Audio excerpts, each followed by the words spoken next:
Dear brothers and sisters of the great Buddhist civilization, culture, and standards, morality, I would like to today pay my hearty and heartfelt salutations and homage to the great unparalleled leader of the 20th century, Dr.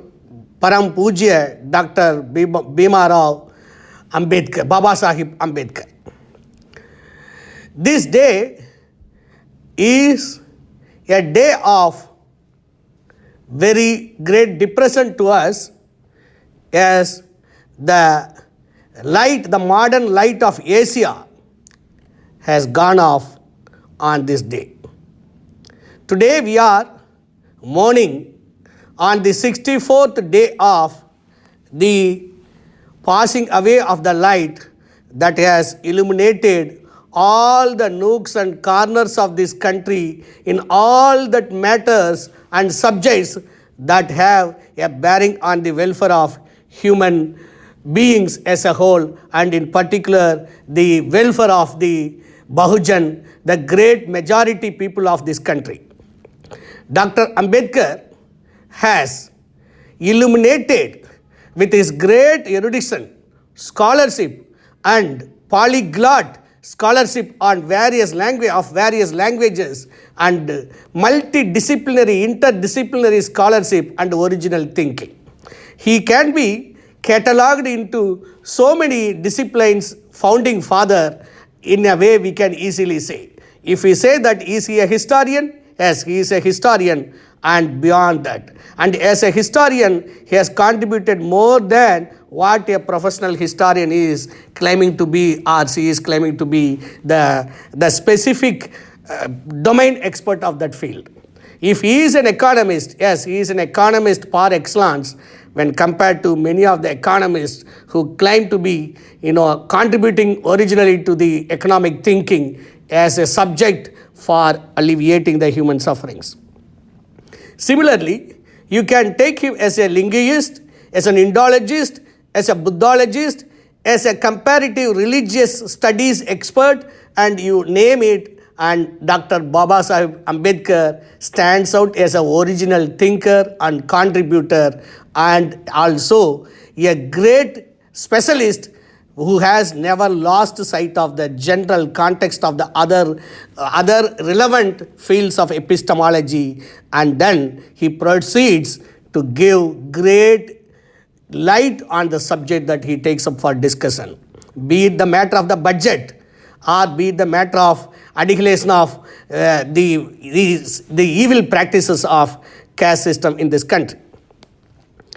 Dr. Ambedkar, as a great modern light of Asia, has emerged, and he has shown light on various aspects until the date of December 6th, 1956, until the age of 60 or whatever. The remarkable hallmark of the great intellectual and practical work of Dr. Ambedkar is that he never stopped at the level of theory. He has tried to always apply the theory in day-to-day circumstances and events, and then he wanted to transcend the conditions that bind men and women to a very, very minimalistic and animalistic level of existence. Today, the context of me and the opportunity of me to delve deep into the contributions of Dr. Ambedkar at this moment, on this great day of sadness, where we have lost the great guide, friend and philosopher and the great light of this world to us, who has left us, and we pay a very painful, with a very heavy heart, we are paying our homage to that great Lord who has come to enlighten us. This immediate context has been given by a request made by my friend Sri Manya Sri Santosh Gangavani. Brother Gangavani is a self-made entrepreneur, a man of great ethics and morality, and a unflinching, staunch supporter and relentless facilitator in establishing the Buddhist idols and ideals in this country. Particularly, his contribution for bringing statues from Thailand and other places and sending them to the various parts of this country of Lord Buddha, the Tathagata, the Buddhist emblems and such other things are of great value to us, because a 1,000 words is equivalent to one picture. Similarly, or one picture is equivalent to 1,000 words. Similarly, one murti of Lord Buddha, in whichever form you worship, it radiates a kind of light, radiates a kind of resplendent light, so that we feel that this is a great sacred place and this is a sacred form of the noble principles that are being given, that have been given by the Lord to us. And we get our mind oriented, we focus on it, and then the entire environment gets a positive outlook. So he has requested me, this friend of my great, important, valuable, this wonderful friend of me, who has been a long-term guide and friend to me, has been very, very particular to go and pay homage to the Lord Dr. Ambedkar on this day into the Chaitya Bhumi. And he has requested me that I should say something about the contributions of Dr. Ambedkar and what should be our way out, how to carry forward the great work of Dr. Ambedkar, so that a Prabuddha Bharat, an enlightened India, can be created, constituted in this country, and we the people will raise up to the level of being friends to each other, being loving and caring to each other. Therefore, I thank my dear brother Santosh Gangavani for provoking me to organize my thoughts on Dr. Ambedkar on this day of paying homage to Doctor as he left this world, and what we call the Mahaparinirvan. Dear brothers, I would like to concentrate my attention and also would like to draw your intellectual engagement to a few points of the vast literature of Dr. Ambedkar. There are many subjects on which we can talk, but I would like to only focus on how best we have to proceed to annihilate the caste mentality. How does caste mentality destroy mutual friendship, trustworthiness, and the capability to engage into or join together to venture to establish any form of business and things like that. Dr. Ambedkar says that the caste system is fundamentally characterized by anti-social spirit. He says, I quote from the Annihilation of Caste, that speech, undelivered speech, in page number 50, it is said that by Dr. Ambedkar, that this anti-social spirit of caste is not confined to caste alone. It has gone deeper and has poisoned the mutual relations of the subcaste as well.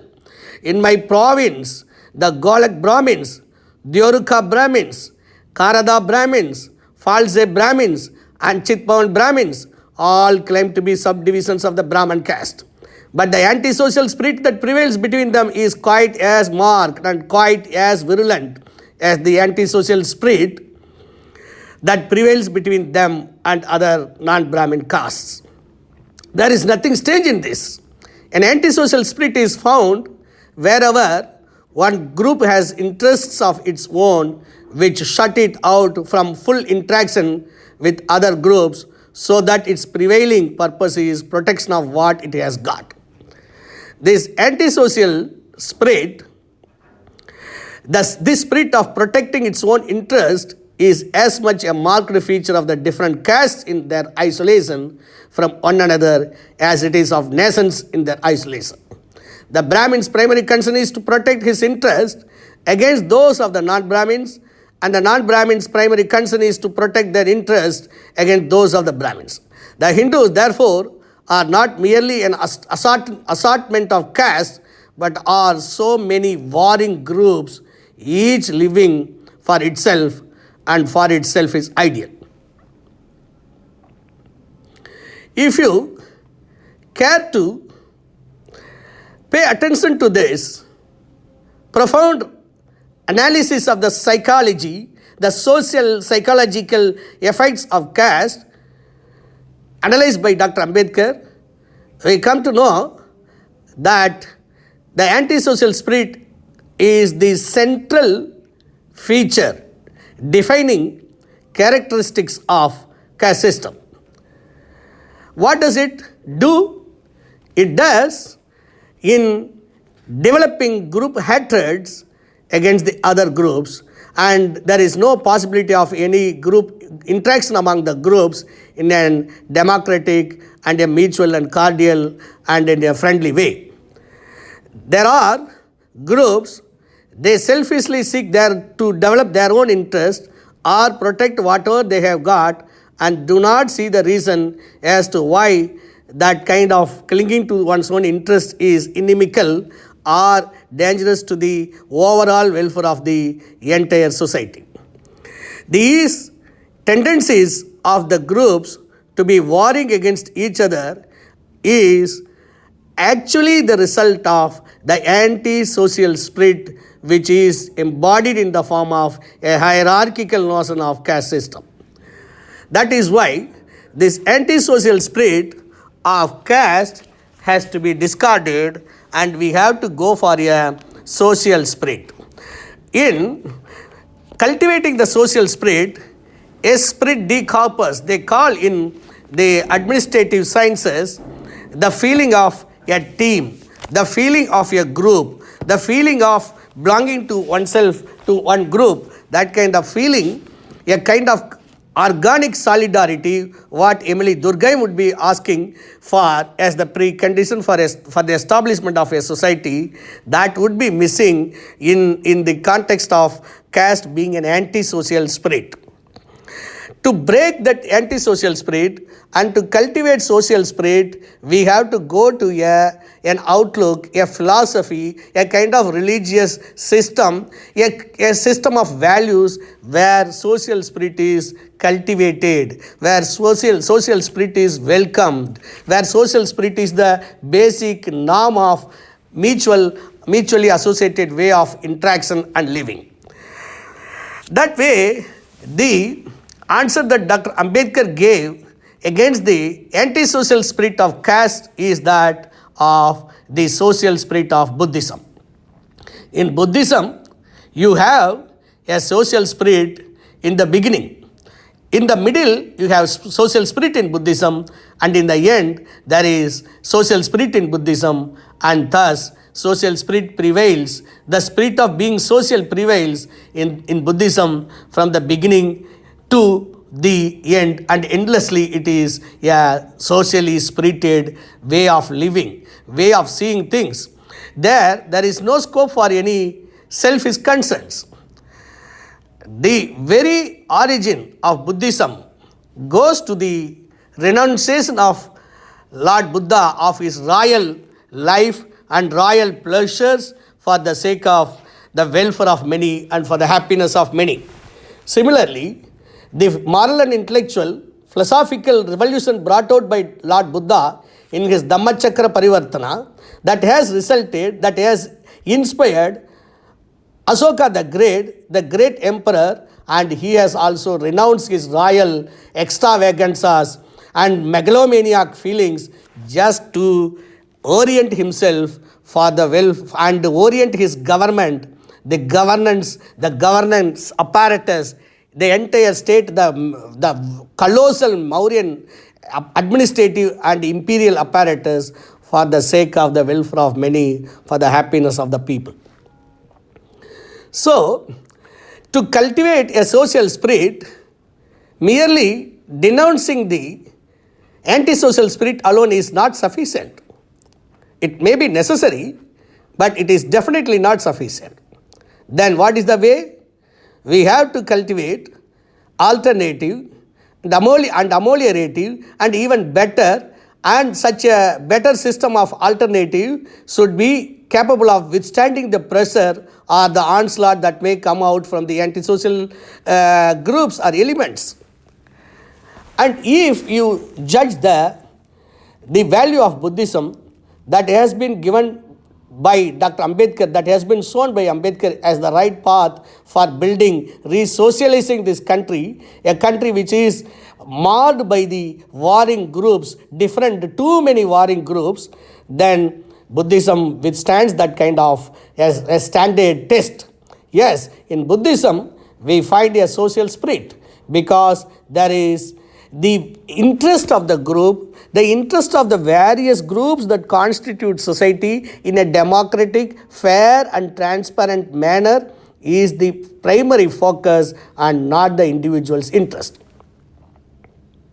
There is a balance between the individual's interest and the interest of the groups and the societies writ large in the context of the philosophical canons and moorings of Buddhism.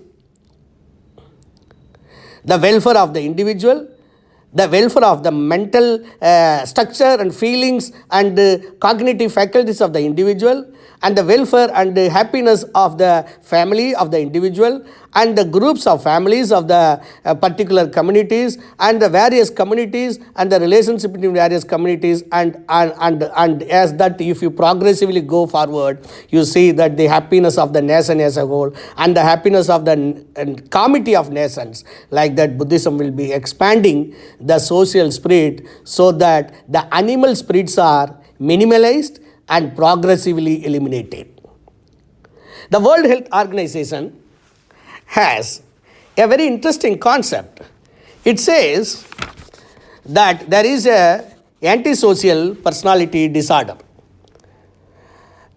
What is this antisocial personality disorder, which has been classified in the International Statistical Classification of Diseases and Related Health Problems, ICD-10, the 10th edition of the International Statistical Classification of Diseases and Related Health Problems, a book published by the World Health Organization, the 10th edition, it is called ICD-10. It talks of this, a very dangerous trend of people suffering or afflicted with the mental disorder called antisocial personality disorder. This antisocial personality disorder is called ASPD, or also otherwise called dissocial personality disorder. This antisocial personality disorder is defined by the World Health Organization as a form of disease. It defines it as, I quote, ASPD is a long-term pattern of disregard for or violation of the rights of others. There is no regard for the rights of the others or a systematic voluntary violation of the rights of others characterizes the antisocial personality disorder. There are various features which I would like to draw your attention, as this is of a great importance for us to handle the caste as a antisocial personality disorder, or caste as a mechanism which produces individuals who suffer genetically by their ways of being brought up systematically by this antisocial personality disorder. The characteristics of the antisocial personality disorder are, first, callous unconcern for the feelings of others. They are callous to the core. They do not concern for the others' feelings. This is the first characteristics of this antisocial personality disorder. And the second antisocial personality disorder is gross and persistent attitude of irresponsibility and disregard for the social norms, roles and obligations. And the third characteristics of this antisocial personality disorder is that the incapacity to maintain enduring relationship, though having no difficulty in establishing them. And the fourth characteristic is that the very low tolerance to frustration and a low threshold for discharge of aggression, including violence. And the fifth characteristic is that the incapacity to experience guilt or to profit from experience, particularly punishment. And the sixth characteristic is that marked readiness to blame others or to offer plausible rationalizations for the behavior that has brought the person into conflict with society. Now, my dear brothers and sisters, if you notice, these 6 characteristics defined the symptoms defined by the World Health Organization, which are prominently visible in or to be found in an antisocial personality disorder affected person, then we can easily take this ASPD syndrome and apply it to the caste system without much difficulty. And I just now quoted to you from the Annihilation of Caste that Dr. Ambedkar was very foresightedly arguing against the psychological damages that are being caused by the caste system, as it is essentially an anti-social spirit. And now, World Health Organization, though it would have much benefited from studying and analyzing and drawing from the analytical rigor and rich observations of Dr. Ambedkar regarding the antisocial spirit of caste system, it has on its own, I believe, has evolved with the strength of the modern psychometric, psychotherapeutic, psychiatric and psychological and clinical and neurosciences based, rich experience and knowledge base. World Health Organization also has come up with the concept of antisocial personality disorder. And this antisocial personality disorder clearly says that a person who is affected by this disorder is not having value for the rights of the others. He is habitually, mechanically, simply without any critical thinking or without any reflection is violating the rights of the others or doesn't regard the rights of the others. And they indulge in kind of callous unconcern, and they are characterized by irresponsibility. They don't have any responsibility for the values of democratic norms and group, behavior.